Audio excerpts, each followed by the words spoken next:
Hello and welcome back. Today we're going to continue to review Unit 10, Polynomial Functions. In the first review video for this unit, we spent a great deal of time looking at polynomial and power functions, how to write their equations, how to do polynomial long division, and looking at the remainder theorem. Today's video we're going to focus on the second half of that unit, which was primarily about rational functions.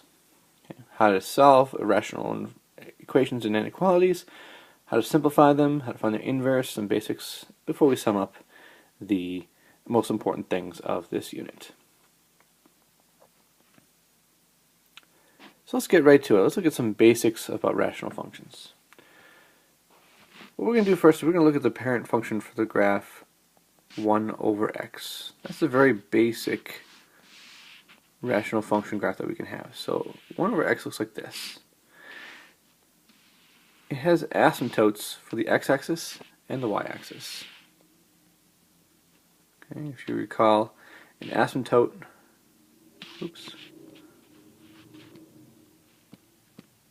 asymptote is any line that you approach but you'll never actually get there. Okay, so the asymptotes are going to be the x-axis. Sometimes that's referred to as the equation y equals 0. And there's also an asymptote on the y-axis, sometimes referred to by the equation x equals 0. So this gets us right into the domain and range of rational functions. The domain is essentially x can't be 0, because you'll never actually get to that asymptote. And the range is y can't be 0. But any other value can be an input for a domain, and any other value can be an output for the range. Okay. Now if you look at the parent function, that should make sense to some degree. You can't divide by 0, so x can't be 0. Hence the domain is x can't be 0. And with this function, you can never actually be 0 as an output because you'd have to have 0 on the top. Okay, so therefore you can never have 0 as an output. But you can have positives, negatives, anything like that. So let's go right to the first problem, dealing with find the domain of a rational expression or function. Okay. To find the domain, we're going to look solely at the denominator. The denominator cannot be equal to 0, so what I'm going to do is I'm going to set that denominator not equal to 0 and solve for x. That will give me all my restrictions in the domain. We're most likely going to be applying factoring techniques. This one is a nice common factor of an x, leaving with 5x plus 2. Can't be equal to 0. So that means that x can't be 0, and x can't be negative 2/5 after applying the zero product law. There's your domain restrictions. It can be anything else. It can be a million. But those are the only domain restrictions. Now for the second example, same kind of idea. Set the denominator so it is not equal to 0. So 2x squared minus 5x minus 3 cannot be 0. There's no common factor in this case, so I'm going to go right ahead to my trinomial factoring technique. There's only one way we can multiply the 2x squared, is with a 2x and an x. There's actually only one way you can multiply to a 3 is to 3 and 1. But to find out where they go, because we have the 2x and the x, I have to make a negative 5, so I'm going to put the negative 3 here, that makes negative 6. And then I'm going to put a positive 1 here, which makes a positive 1. So there is my factorization of the denominator. So now I can write my domain restrictions. X can't be negative 1/2, and x can't be 3. Alright, another thing you might be asked to do is to find the x and y intercepts of a rational function. Recall that the x-intercepts occur wherever the function is equal to 0, and the y-intercepts occur anytime that the input value is 0. Okay, we're going to use those facts to help figure out the x and y intercepts here. So, for the x-intercept, it's where the output is 0. So what I'm going to do is I'm going to set 0 is equal to 3x minus 12 over x plus 4. Okay. Now, in order for this to be 0, I have to look at the numerator, okay, because that's the place that's going to give me 0. So I'm going to set the numerator equal to 0. Solve that for x. Ends up being a simple linear equation in this case. You might have to factor in future problems. But add 12 to both sides, I get x equals 4. Now let's look at the y-intercept. For the y-intercept, it's any value that when you plug in 0, that will give you your y-intercept. Now notice every function has only one y-intercept, but there could be multiple x-intercepts. Hence, for the x-intercept, we could have had a quadratic here, or we could have had a cubic that we could have solved for multiple values of x. But for the y-intercepts, you're only going to have one value, because you can only input 0 one time. Okay? So if I put 0 in to the function, I get 3 times 0 minus 12 over 0 plus 4. That gives me negative 12 over 4, which is negative 3. This means that my x-intercept is therefore 4, and my y-intercept is therefore negative 3. Okay. So notice that if you have a rational function where the numerator is factored, the denominator is factored, you can easily find the domain restrictions by looking at the denominator, the x-intercepts by looking at the numerator, and the y-intercept by plugging in 0.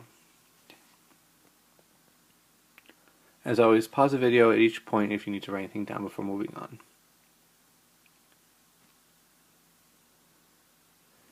Let's look to find the inverse of a rational function. So recall, inverses, graphically, are reflections of the y equals x line. Okay. So notice if I reflected the parent function, I would actually get a rational back. So our inverse functions to rational functions should be rational functions. And algebraically, in order to do that, recall that you just switch the x and the y, then solve for y. Okay. So it says find the inverses and write your answer using proper function inverse notation. Okay, so let's switch the x and the y. So remember this in the original equation, the h of x, g of x, f of x, that's equivalent to your y. So we're going to switch the x and the y. So I'm going to write down x is equal to 2y plus 3 over 5y. Okay. There's my function switching my x's and my y's. Now I gotta rewrite this so it's y equals something. First thing I want to do is let's get rid of the fraction by multiplying both sides by 5y. That gives me 5xy is equal to 2y plus 3. When I get y by itself, so I have to isolate all the y's on one side, so I'm going to subtract 2y. Give me 5xy minus 2y is equal to 3. But I have two y terms there, so what I'm going to do is I'm going to factor out a y. Well, you may ask, why am I going to do that? Why am I factoring out all those y's? Well, because now, look at this. Now I only have one y. And it leaves me with a remaining factor of 5x minus 2. And I can divide both sides by the 5x minus 2. Leave me with y is equal to 3 over 5x minus 2. And notice that's a rational function. But no, I did say write your answer using proper inverse function notation.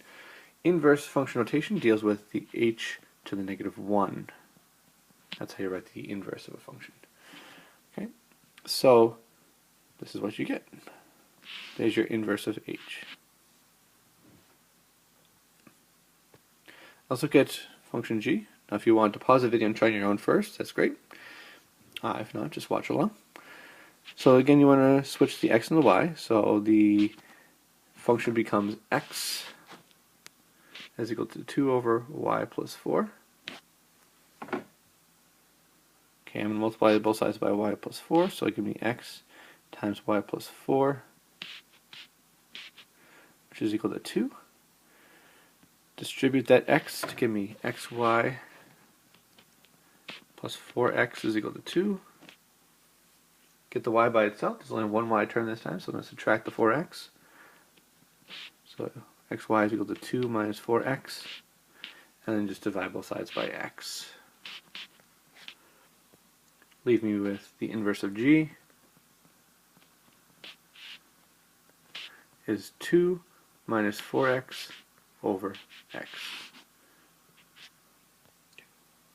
Now you might be asked to write it in standard form in the top. In that case, you'd have to put all the higher exponents before the lower exponents, so it may be equivalent to negative 4x plus 2 over x. I mean the exact same thing, just make sure you write one of those answers, don't write both of them. Okay.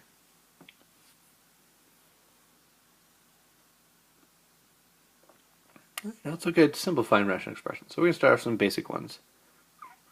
When you simplify rational expressions, what you want to do is you want to factor the numerators completely and factor the denominators completely. So factoring the numerator of this first expression is common factoring of a common factor of x, leaving me with an x minus 3.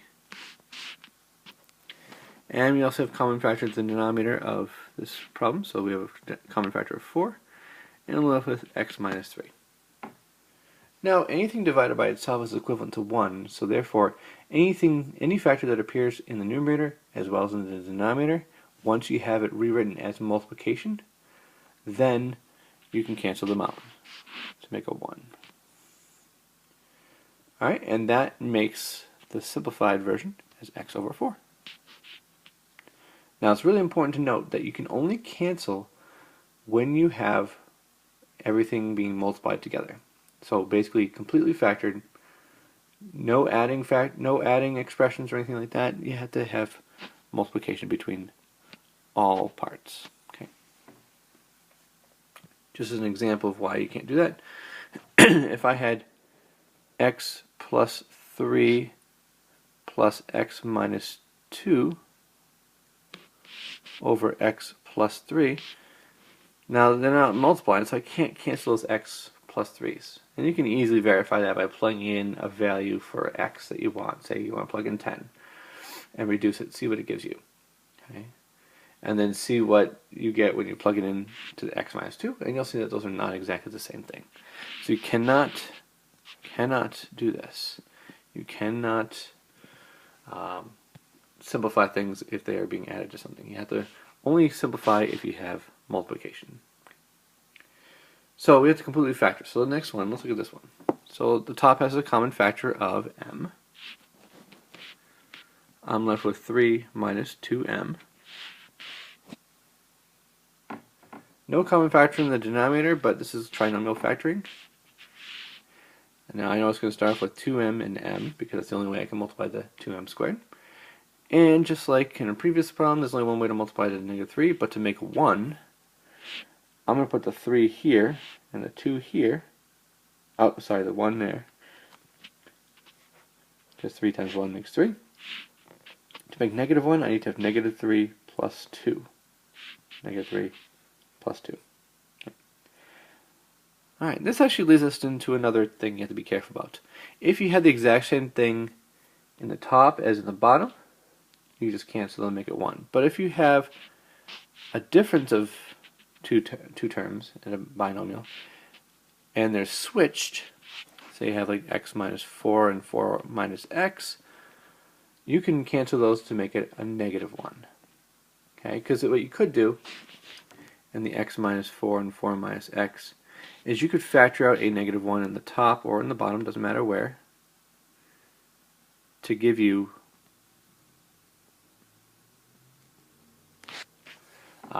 the same thing in the top and the bottom.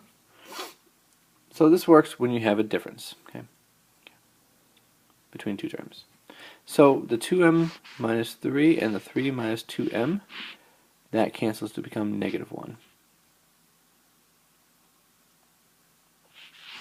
Nothing else can cancel, leaving me my final answer, negative m over m plus 1. There's my answer. Completely reduced. Okay. Now, if you have something like the 4 minus the x of the x minus the 4, that cancels, becomes negative 1. But just be careful, if you had 4 plus x over x plus 4, that is still 1. Not negative 1, because you don't have a minus sign there. So just make a quick note about that.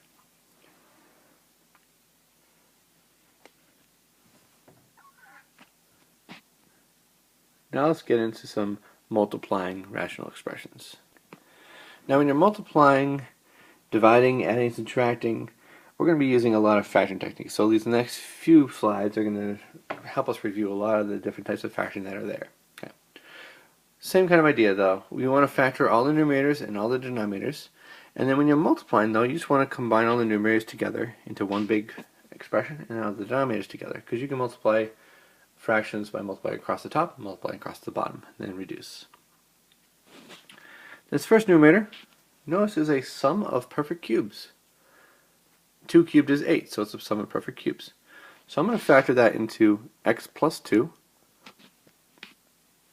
And then recall, sum of perfect cubes says that after you write that first factor, you square the first term in your first factor, change the sign to a minus, multiply it to 2x, and then add the square of the last number.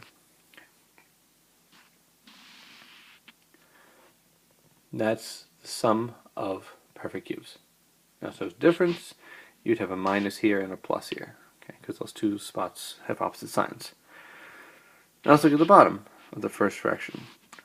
4 minus x squared is a difference of perfect squares, so it becomes 2 plus x, 2 minus x. Okay. Now before we start canceling, let's go ahead and factor the other fraction. Because it's multiplication, we're just going to combine it all into 1 in the long run. So the first part of the fraction, the numerator, is common factoring. You have a common factor of 6x, which leaves me with x minus 2. Okay, now let's look at the denominator. The first thing I notice is that they all have an x in common, they all have 3 in common, so we have a common factor of 3x.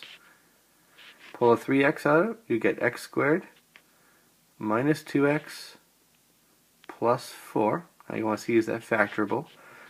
Are there two numbers that multiply to positive 4 that also add to negative 2? Nope. So that's completely done. Now that we have everything completely factored, we want to look in the top and the bottom and see what we can cancel. Now we can, anything in the top of both fractions will cancel with anything in the bottom of both fractions. So I see an x squared minus 2x plus 4 here and here, so those cancel to make a positive 1. I see an, okay, you gotta be careful about this, x plus 2 and 2 plus x is being added, so it's just still going to be positive 1, because I could also rewrite 2 plus x as x plus 2, by the way. Okay. And I see an x minus 2 and a 2 minus x. Okay, here's where you have the negative 1. I see an x cancels with an x, and a 6 cancels with a 3, leaving a 2 on the top and a 1 on the bottom. So notice what we're left with is negative 2. Wow, all that reduced down to negative 2. That's amazing. That means you can plug in any value of x you want as long as it doesn't have any restrictions. And you can get negative 2 at all times. Now, just as practice, there are some restrictions here. Okay, so if you were solving an equation with this type of a problem, just practice with the restrictions. If I ask you to solve an equation, say this was equal to 0, for instance, okay, then you have to look for the restrictions. So the denominators can never be 0. You can never multiply by a fraction over 0. Okay. So that means that you're looking at all the denominators. So from this first factor, x can't be negative 2. And the second factor, x can't be 2. From there, x can't be 0. And this one will not provide any, well, it might, let's see. You might have to do the quadratic formula. Positive 2 plus or minus square root of 4 minus 4 times 1 times 4 is 16. Alright, so that's going to give you an imaginary number because you have a negative number here. So this last factor is actually not going to give you any restrictions. Okay, so it's good to just note the restrictions because you might be asked to do that in addition to simplify. Right, now let's look at dividing rational expressions. When you're dividing rational expressions, you have to be a little careful because to divide you have to first rewrite it as multiplication. And you're going to rewrite it as multiplication by taking the second fraction and reciprocating it.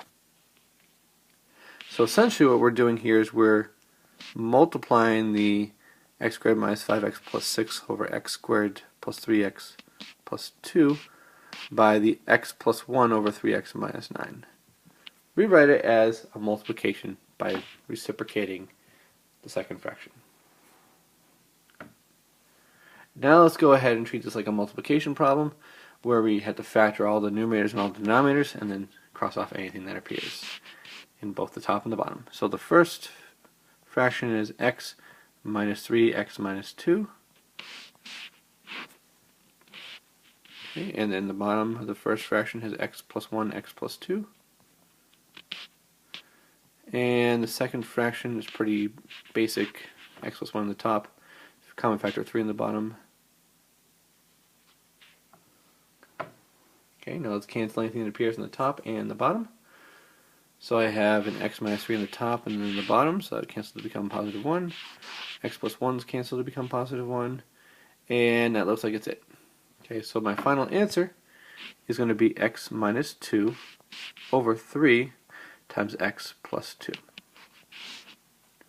You can leave it in your factored form. If you really, really wanted to for some reason, you can multiply that denominator out to give you this, 3x plus 6. That would also be considered simplest form, but it's a good idea, I think, to leave it in factored form. Looks nicer, in my opinion. Now, of course, you might also be, just like in the last problem, asked to state the restrictions. Now, with the division problems, you have to be a little careful. You can't divide by 0. So that means we're actually looking at 3 spots in these expressions. Obviously, the denominator of both. You can never divide by 0, but because we're dividing by this whole fraction, we have to look at the numerator as well. Okay. So looking at the first factor, we know that x can't be negative 1, x can't be negative 2, because that's where that factorization is. We also know that both of these factors in the second one can't be 0, so x can't be negative 1, so it's already taken care of. So you don't have to really repeat it again. Okay. And then also x can't be 3. Okay. It's good practice finding restrictions.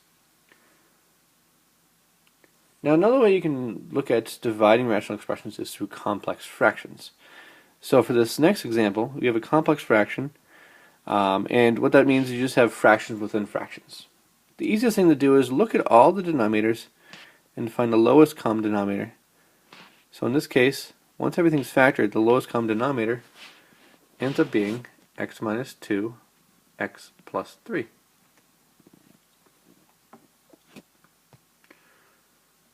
Right? Now, to get rid of these complex fractions, we're going to multiply top and bottom by that lowest common denominator. So I'm going to multiply this top by x minus 2, x plus 3, and the bottom by x minus 2, x plus 3.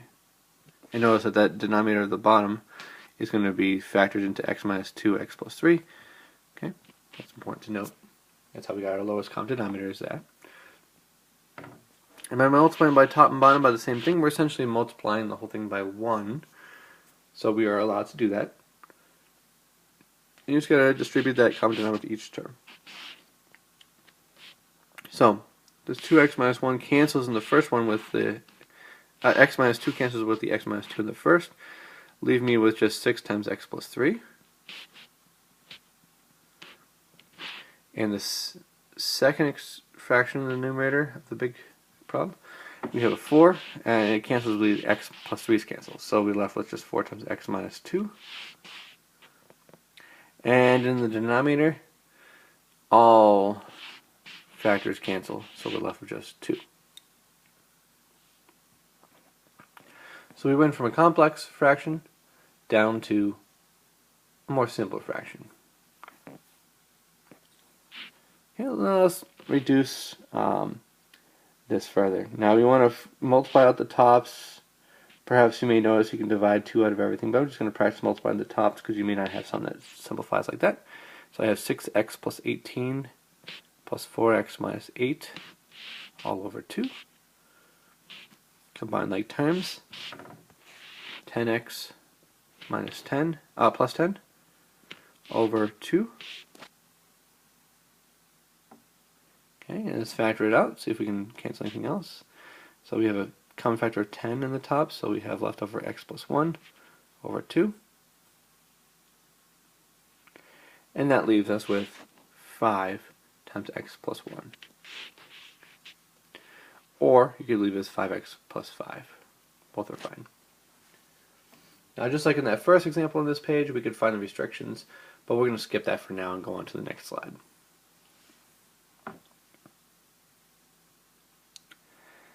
Now, adding and subtracting get a little more tricky. You have to make sure you have a common denominator and that you combine everything into one fraction by using that common denominator. So, in this first problem, it would be helpful to factor each denominator. So x plus 1, x minus 1 in the first one, common factor of x, leaving me with x plus 1 in the second one.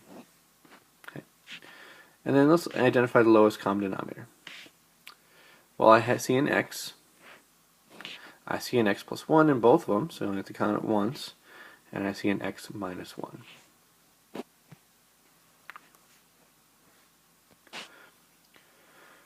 So, what I need to do is I need to multiply each fraction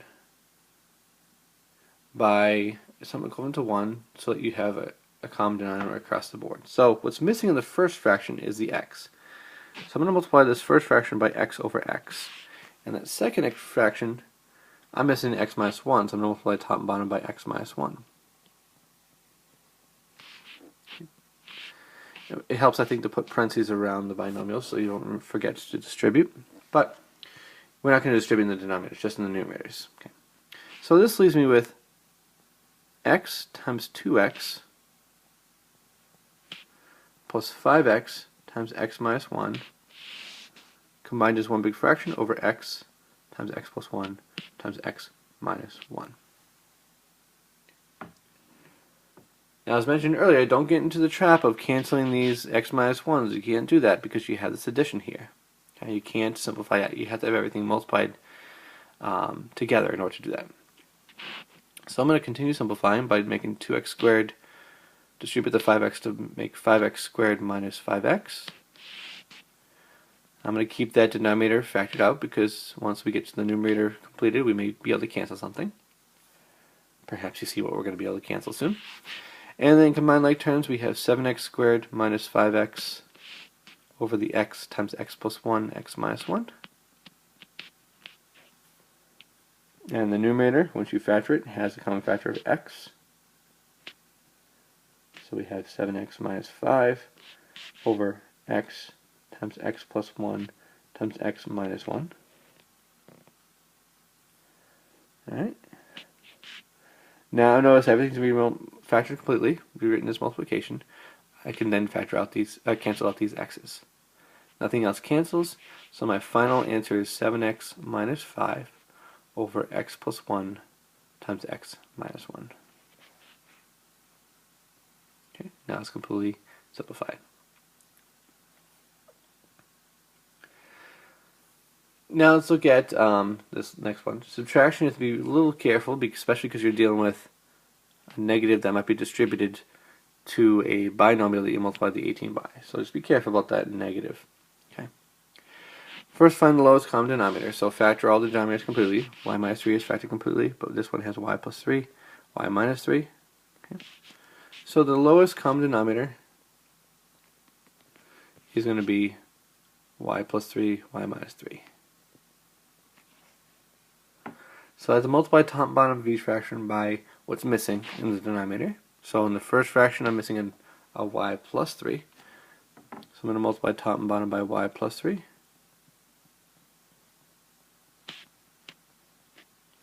Okay. And nothing's missing in this second one, so I'm just going to leave that as is. So that gives me a y times y plus 3 minus 18 all over y plus 3, y minus 3. Again, don't fall in the trap of canceling those y plus 3's because you have the addition or subtraction in this case of two terms. But I do have to distribute that y because it hopefully will become factorable and maybe simplify some more. You get y squared plus 3y minus 18 over y plus 3y minus 3. And notice that numerator factors some more into y plus 6 y minus 3. Okay, the denominator stays the same. And now you can see that they cancel nicely. So our final answer is going to be y plus 6 over y plus 3. No need for the parentheses anymore because that's the only factor that's left in the top and the bottom. Alright, let's go on to some solving equations. Okay. Solving equations, you want to do the same kind of idea that you did in the last problem. Since we're especially sometimes adding some fractions together, you have to first get a common denominators. But because we're dealing with an equation, we can actually multiply both sides by the same thing, and that would be a valid step in solving the equation. So what I'm going to do is I'm going to find the lowest common denominator of all the fractions. And I'm going to multiply both sides by the lowest common denominator, and that will actually eliminate all denominators completely. Before we do that though, let's just factor all the denominators. Okay, so we have the first one's factored, but this one is factored into x plus 5, x plus 3. And we can clearly see that the lowest common denominator is x plus 5, x plus 3. Now note, when you're solving these equations, the end goal is we're going to eliminate the denominator so we can solve a more basic equation. Maybe a quadratic, maybe a linear, whatever it may be. But by dealing with the nature of a rational equation, we actually have some restrictions. Okay, so let's look at the domain, because sometimes our answers are going to conflict with the domain. Okay, so if we know that x can't be a certain value, but we forget that as a solution, we can eliminate that because it wouldn't work in the original equation. It's not in the original domain. So looking at all the denominators, we can see that x plus 5, with this lowest common denominator, times x plus 3, can't be equal to 0. So that means the domain says that x can't be negative 5 and x can't be negative 3. So if we get any of those values, we can eliminate them because it's not part of the domain. Alright, let's continue solving this. I'm going to multiply both sides by that lowest common denominator, x plus 5, x plus 3, and then x plus 5, x plus 3 on this side. When I distribute that common denominator to the first term, the x plus 5's cancel, leave me with x plus 3 times x plus 1.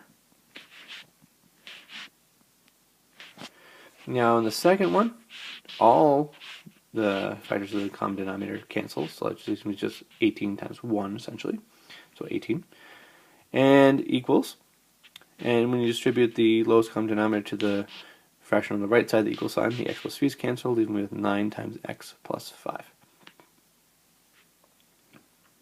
Notice no more fractions, we just have a nice simple equation to deal with. So I'm going to multiply out this first binomial, it gives me x squared plus 4x plus 3 plus at 18. And I'm going to distribute the 9 on the other side, plus 9x equals 9x plus 45. I'm going to combine the 3 and the 18 because they're like terms. X squared plus 4x plus 21 is equal to 9x plus 45. And I'm noticing that's the quadratic equation, so I have to make this equal to 0 to solve. So I'm going to subtract the 9x from both sides, subtract the 45 from both sides. And that gives me x squared minus 5x minus 24 is equal to 0. In factoring this to solve for x, I get x minus 8x plus 3. Because negative 8 and 3 make negative 24 when you multiply them, and when you add them, it gives you negative 5. So that means my equation gave me a solution of x equals 8, x equals negative 3. Now you should be checking this against your domain restrictions. It can't be negative 5, can't be negative 3, so okay, let's eliminate that negative 3. It conflicts with the domain restriction. 8 does not though, Okay, and with rational equations, you don't have to check your work because it will work. Okay? There's no squaring going on, there's no square roots going on, so it will work. Okay. X equals 8 is the solution to that equation. Now just make a quick note. Because you have domain restrictions, you might have situations where you deal with one solution like we have here, two solutions, maybe three solutions. We also might have no solutions, so just keep that in mind. Now let's go to rational inequalities. Now there's ways to do this other than how we learned in the notes, but I think the easiest way to do this is to make it compared to 0.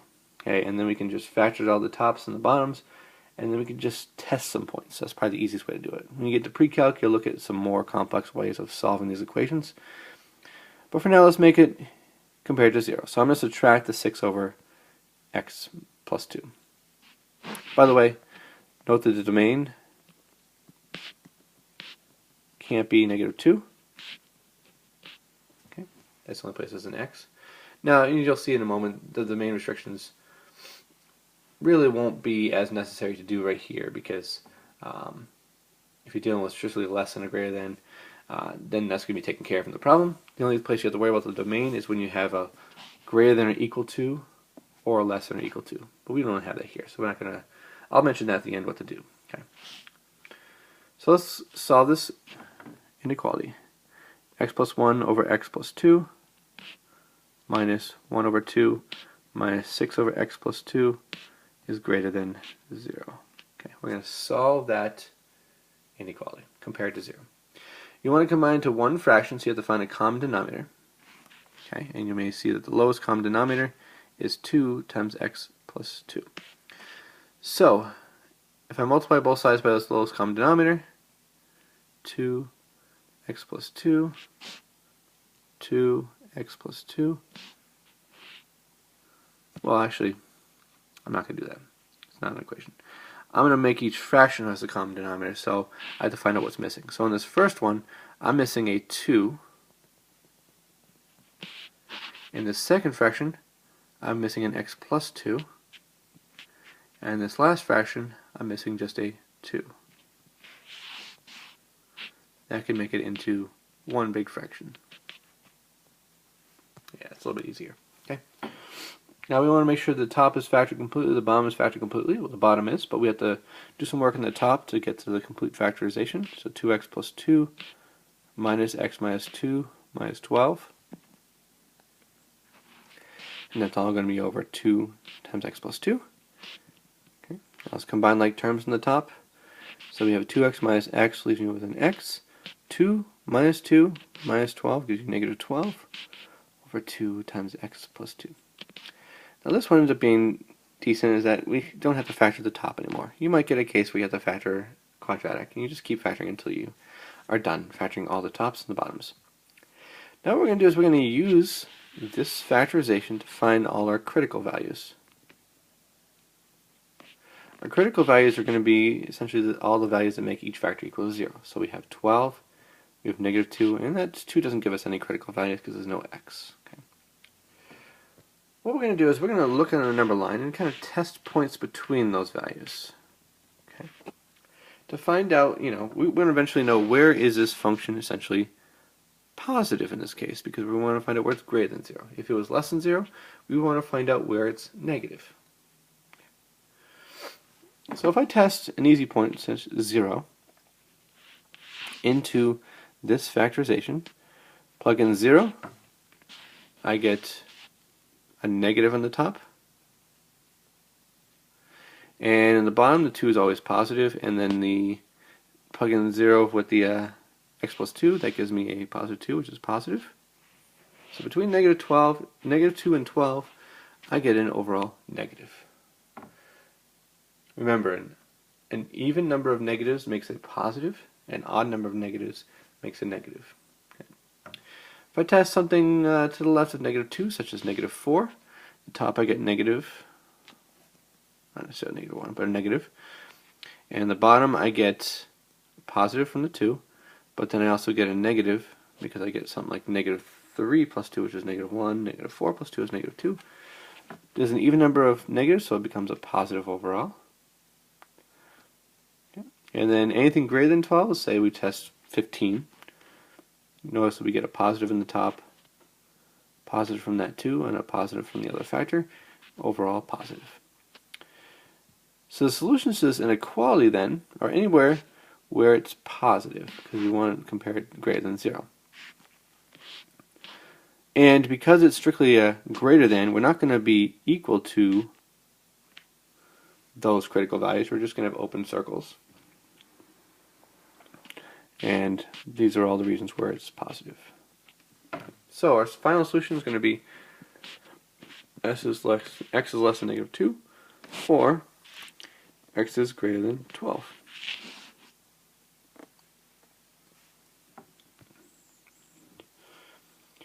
Okay, now, just as I mentioned earlier, the domain restrictions only play a role when you have a greater than equal to. Let's say we had a greater than equal to symbol there. Well, in that case, we would still have an open circle anywhere there's a domain restriction. So anywhere there's a negative 2, we would have kept an open circle. But everywhere else, we would have put a filled in circle because we had an equal to there. Okay, so in that case, we would fill in the 12, and it would turn into x is greater than or equal to 12, but we still keep the x is less than negative 2. Alright, pause the video, write down anything you need to before we sum up the entire unit.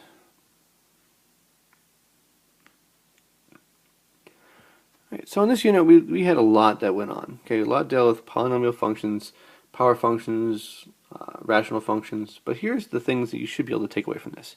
You should be able to identify the key aspects of all the types of functions, such as intercepts, asymptotes, zeros, and end behavior.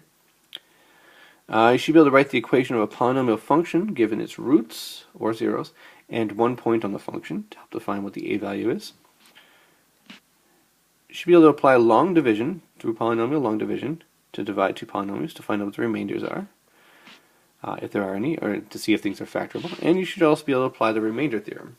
Okay, that will help you determine if things are factorable, if you get a result of 0, or if what the remainder is going to be when you do long division.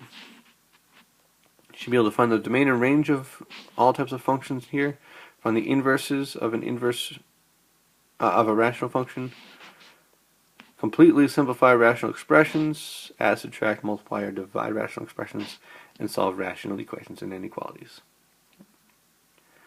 It's a lot. And we're getting closer and closer. We're almost there to the Regents exam. And I hope this video was helpful for you in reviewing, and I look forward to seeing you in the next video. Thank you.